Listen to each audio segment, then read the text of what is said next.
Bienvenue la famille madridista, on se retrouve pour une nouvelle vidéo sur l'actualité Real Madrid. Kepa sème le doute chez Ancelotti. Les remplaçants d'Ancelotti maintiennent le Real Madrid en vie. Brahima, tué, un fait historique dans le derby. Rejoins la chaîne, en vous abonnant pour rater aucune de nos nouvelles vidéos. Je vous partage tous les infos du Real Madrid chaque semaine. N'hésitez pas à vous abonner en activant la cloche de notification pour suivre toutes les dernières informations du Real Madrid. Je vous dis tout, on commence. Kepa sème le doute chez Ancelotti. Le Basque a révélé ses faiblesses dans le derby, celles contre lesquelles l'entourage du Real Madrid et les supporters avaient déjà mis en garde et auxquelles l'Italien n'a pas pensé. La performance de Kepa lors du derby de la Super Coupe n'est pas passée inaperçue. Il lui est reproché une grave erreur lors du score de 2-3 de l'Atlético et il lui est également reproché de ne pas avoir fait davantage lors du score de 2-2. Et tout cela à une époque de pleine compétition avec l'U1 pour être titulaire. Ancelotti a donné la préférence au gardien basque par rapport à l'Ukrainien et c'est entendu. C'est la troisième saison qu'il travaille avec lui sans lui donner de raisons suffisantes pour faire davantage confiance à ses conditions. La blessure de Courtois en pré-saison a ouvert un nouveau scénario dans le but du Real Madrid. Il a réagi en demandant à Chelsea de lui donner Kepa pour combler le vide laissé par le Belge. Il a atteint la limite en début de saison et l'U1 a joué les 3 premiers matchs jusqu'à ce que son nouveau coéquipier s'acclimate. L'Ukrainien a réalisé une performance au-dessus de ce qui était attendu, avec 3 excellentes performances.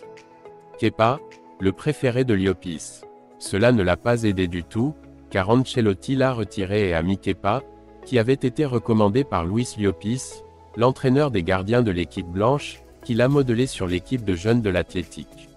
Il a joué les 13 matchs suivants, au cours desquels il a laissé des doutes. Beaucoup ont compris pourquoi une équipe comme Chelsea a cessé de lui faire confiance. Bon gardien entre les bâtons, qui vit sur la ligne de but et qui transmet l'insécurité en ne lisant pas bien le jeu et en hésitant dans les sorties. Dans une équipe comme le Real Madrid, où les rivaux attaquent comme chemin le plus court, avoir un gardien faible dans le jeu aérien est un trop grand risque.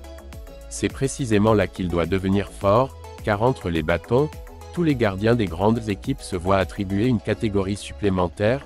Kepa tient ses promesses sur cet aspect. L'U1 n'abandonne pas. L'U1 n'a pas jeté l'éponge malgré l'avantage de Kepa auprès du staff technique.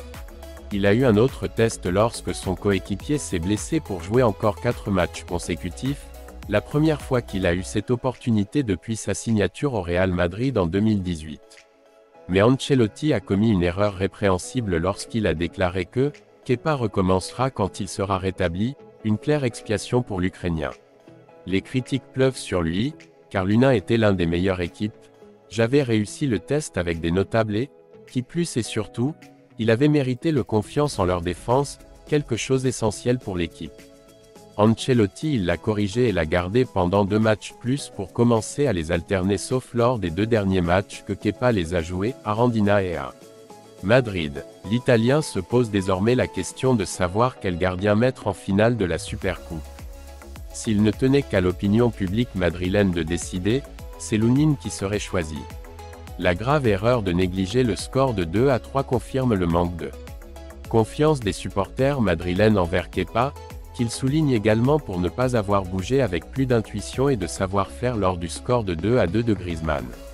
L'Ukrainien, qui a disputé 10 des 27 matchs, s'est montré plus fiable et a apporté plus de sécurité que le Basque lors de ces 17 matchs.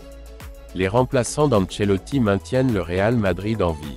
L'Italien a répété tout au long de la saison qu'il disposait d'un effectif bon et très compétitif, et les performances des joueurs secondaires le confirment.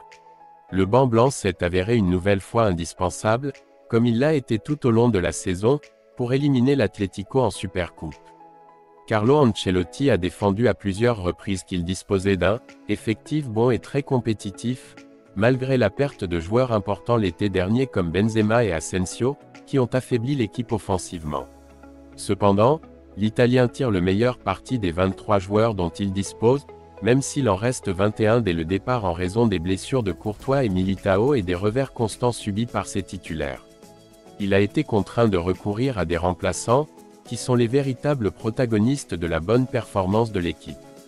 20 jeux sans perdre. Ancelotti a utilisé le mot « énergie » pour tenter d'expliquer la raison de la victoire spectaculaire en demi-finale de Supercoupe contre l'Atlético, 5-3.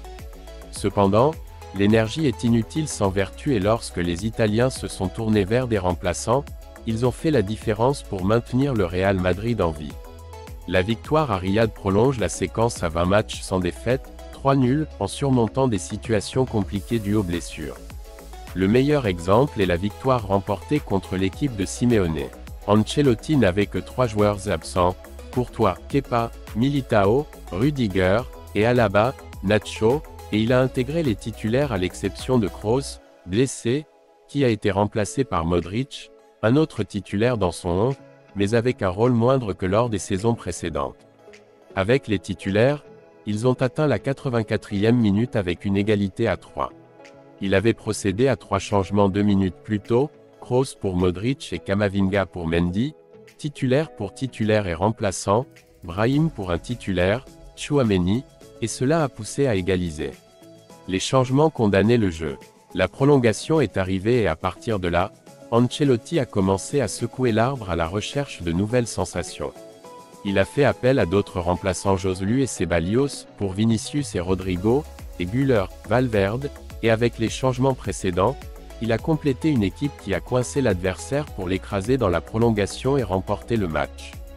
2 buts dans le temps additionnel, un de Joselu, son tir a été dévié par Savic dans le filet, et un autre de Brahim ont scellé le match et la seule équipe qui a réussi à le battre cette saison. Ce n'est pas un hasard, car Modric, Camavinga, les deux peuvent se sentir titulaires, mais quand Ancelotti a tout le monde en bonne santé, il les utilise comme ressources. Brahim, Joselu, Ceballos, Nacho, Fran Garcia et le dernier arrivé, Güler, ont été les clés pour maintenir l'équipe au sommet au cours des 6 mois que nous avons débuté dans la saison. Ils sont la clé pour que ce Madrid continue d'aspirer à tout et que le ralentissement qu'attendent tous ses rivaux n'arrive pas comme ça.